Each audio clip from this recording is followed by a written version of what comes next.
ഇന്നലെ പ്രധാനമന്ത്രി ശ്രീ നരേന്ദ്രമോദിയെ കാണാനായിട്ട് മേജർ ആർച്ച് ബിഷപ്പ് തട്ടിൽ പിതാവിനും എനിക്കും മറ്റു ചില വൈദികർക്കും സാഹചര്യമുണ്ടായി.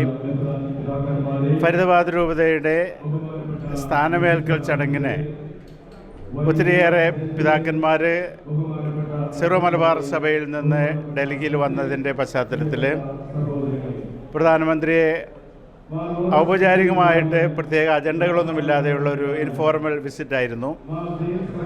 അത് ഇത്രയും പിതാക്കന്മാർ അവിടെ വരുമ്പോൾ പ്രധാനമന്ത്രിയെ കാണാനായിട്ടുള്ള ഒരു ആഗ്രഹം പ്രകടിപ്പിക്കുന്നത് സ്വാഭാവികമാണ്. അങ്ങനെ നമ്മൾ ആവശ്യപ്പെട്ടു. പിതാവ് നരേന്ദ്രമോദി നമ്മെ സ്വീകരിച്ചു. വളരെ ഹൃദ്യമായിട്ടുള്ള ഒരു മീറ്റിംഗ് ആയിരുന്നു. സഭയുടെ പ്രത്യേകിച്ച് ഫരീദാബാദ് രൂപതയുടെ ചില പ്രത്യേക കാര്യങ്ങൾ ഞങ്ങൾ സംസാരിച്ചു. അതെല്ലാം വളരെ സ്നേഹപൂർവ്വം കേൾക്കുകയും അദ്ദേഹത്തിനാലാവുന്ന രീതിയിലൊക്കെ നമ്മെ സഹായിക്കുമെന്ന് വാഗ്ദാനം ചെയ്യുകയും ചെയ്തു.